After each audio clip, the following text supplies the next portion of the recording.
Certainly there was, of course, the usual, the Tomatora to begin with. I have a sister, Jody, who is a year older than me, a brother, Brian, who is 5 years younger, and all of us went to the Tomatora. It was that can't remember what street, not the new one, but the one in the Westmount area. It not the first one, but the second. I think there's been three, and it was the second one. It had that door with the Tomatora logo on the kind of, you walk down a long sidewalk, and there was the Tomatora logo. It was the second one. Um, it was the one where the principal at the time that we started was a man named Goilman. And then shortly thereafter, Jack Chetner became the principal. And it was kindergarten through grade 6. And then they had night school after that.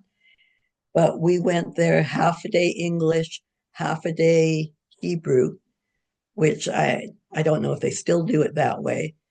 But even though we only got half a day of English, whatever, I think everybody who came out of there really was as well prepared as anybody who had full days. The only thing that was missing in that school was a gymnasium. I think later on they added one to next door or somewhere. But at the time we went, there was no physical education programming. It was strictly academics. Um, there was downstairs a auditorium, and we part of the day was lunch. Lunch was served to everybody. You went down into the auditorium. There were long tables and benches set up, and you were put at those tables by grade. And the lunch was served. Anybody who went to Tomatora at that time would remember Mike and Lisa. They were the caretakers, janitors, cooks, jack of all trades, whatever needed to be done. Mike and Lisa, and I have their last name written down, and I want to say it because they were really a big part of it. Um, their last name was Houchuk, Houchuk, and it was Mike and Lisa, and they were there for about 4 decades. They started in 1935, and they were responsible for making all the lunches for all the kids. And every day it was a different meal, but every day of the week it was the same meal. So we would get cold sandwiches on Wednesday. On Thursday, it would be salmon patties and mashed potatoes, and so on. And that was just part of the day, was lunch. Um, it was apparently a program started by the Ladies Auxiliary quite early on. And the other thing that they started was a program for transportation. There were no school buses to go to school, but there was a system of taxi cabs. And so which apparently these Ladies Auxiliary organized very early on, and it continued for quite a while. So a cab would come and pick us up in the morning. I remember my mom, calling out cabs here, and if you didn't get out to the cab, it would leave without you. Um, and by this time, my family, the Bell family, we had originally lived in the Parkdale area where the Shechters lived, where the bakery was. But by this time, we'd moved to an area called Capitol Hill. So we lived on a street called Ravine Drive. And it was very Jewish in its makeup. I don't think I thought about it at the time, but this is where just really a ton of Jewish people lived next door to us on one side was a family, Leah and um, Larry Superstain, and they had kids. Then next to them was the Podursky family. Next to them was a family called the Greens. Then on the other side was a dentist, Dr. Schlane. Next to them was my Uncle Joe with his kids. The Samuels lived next to that. And the area was just really full of kids. Barry Slosky and his family was around the corner, the Kleins, the Weinloss family, behind us, Little Siegel and Fred Siegel, all of these people. And so there were lots of kids to get in the cabs with us. And it was kind of a fun thing, to just get to school that way. I can't remember how long this cab business went on, but it was very interesting. Um, from there, my sister and I went to Westminster Junior High School and then Ross Shepherd High School, which again, because of the neighborhood, had a lot of Jewish kids going there. Um, and so our cronies just moved with us from school to school. Um, basically, that was our education. After that, my sister went away to McGill for her undergraduate work. I moved with my family after high school to Vancouver, and my brother was just finishing grade 6, so he started high school in Vancouver. Um, the other Jewish buildings that we're connected to were the synagogue. We were members of both the Beth Israel and the Beth Shalom. We, when my dad moved to Edmonton, when he married my mom, they became members of the Beth Israel because the whole Sheckter family went there. But also, my grandfather was very active in the Jewish community. He was president of the Beth Israel from about 1950 to 1954.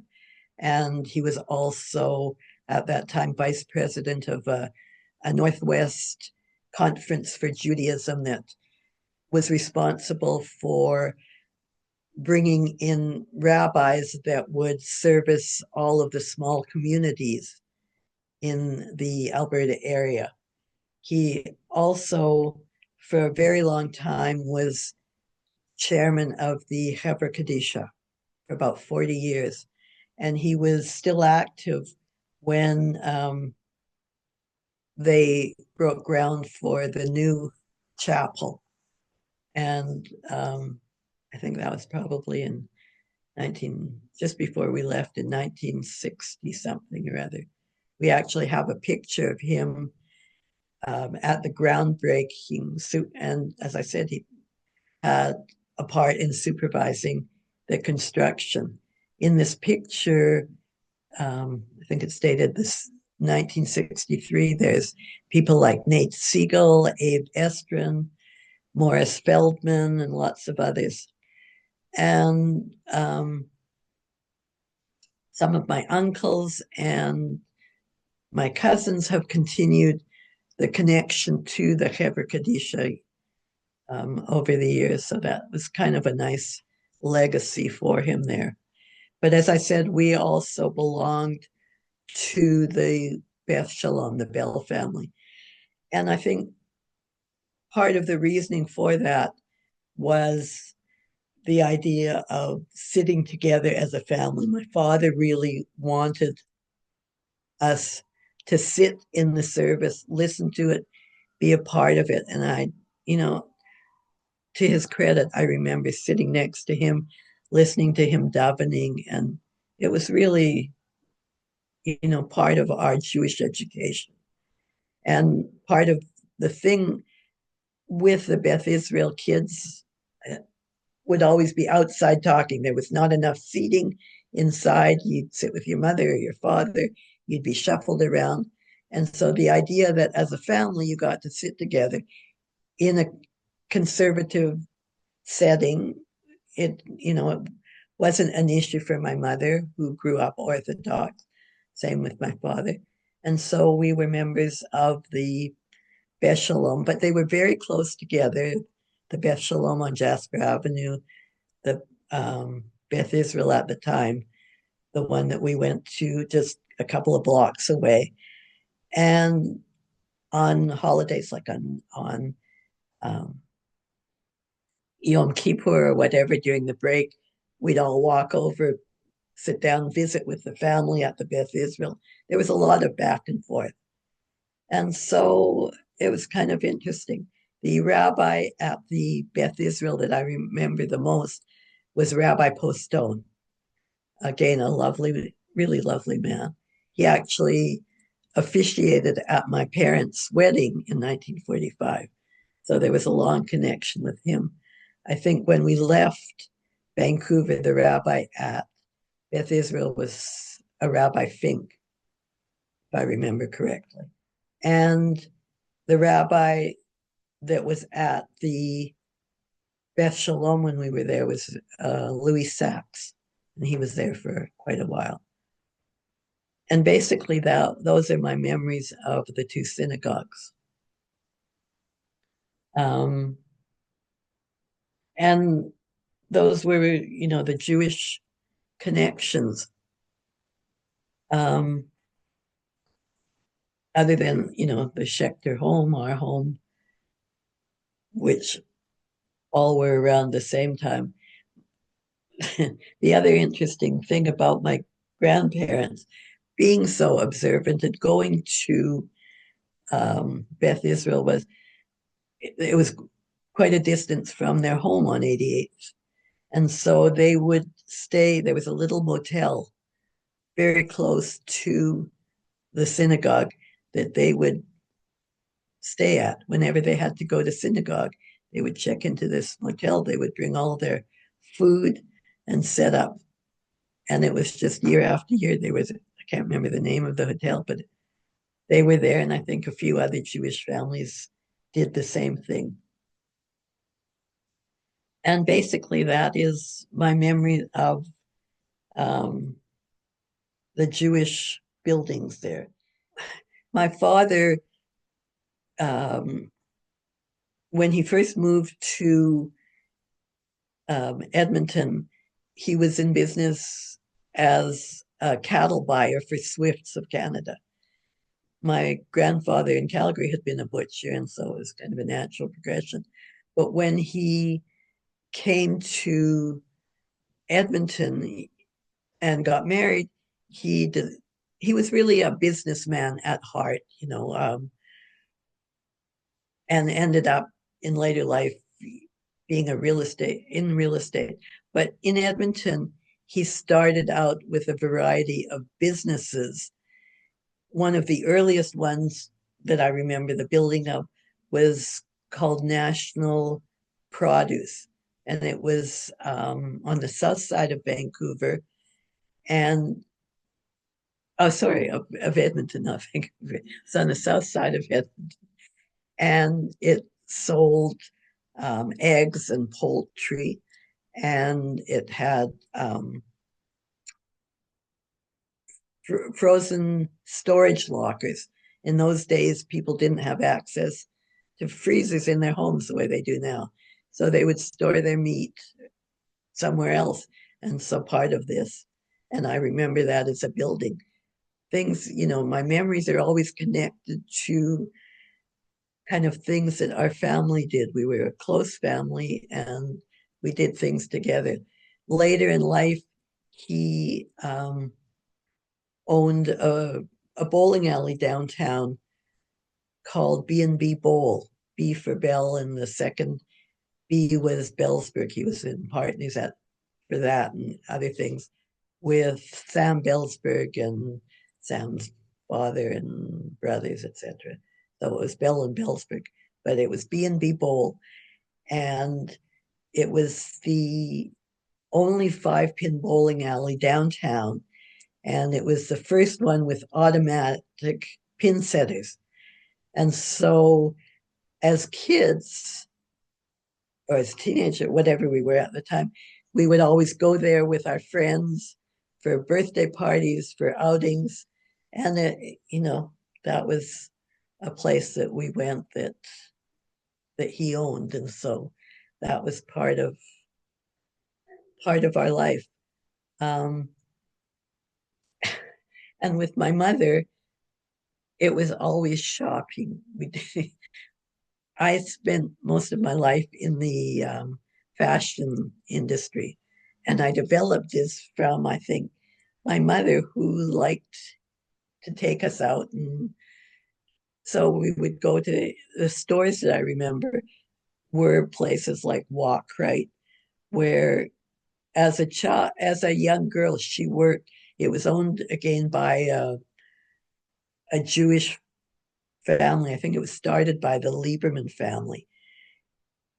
And it was run by um, one of the Balkans, and of, it was staffed by just all sorts of Jewish people at the time. Even I had an uncle who ended up being a doctor in Vancouver, Mike Wallachow, worked in the shoe department. Um, One of my father's sisters worked there. The staff was just all Jewish, and it was an interesting place. It started out as a shoe store, and it became a department store for a while. Um, so that was an interesting connection to my mom's past. Um, but basically, I don't remember playgrounds as such. Um, uh, you know, we, in those days, kids had a lot more freedom. And so you'd spend more time just outside playing with your friends. We, belonged to groups called the Pedal Pusher Club, and we would take our bikes. This is just when the areas were opening up in Crestwood and all over. And there was a little bridge between Ravine Drive and the next area over where, again, a lot of Jewish people lived. And we would just be riding back and forth and playing outside till late at night. But I actually don't remember playgrounds or anything that we went to for some reason. Um, just, a lot of sort of activities, just, going out and spending time with the friends, having them over, lots of parties in the homes and things like that.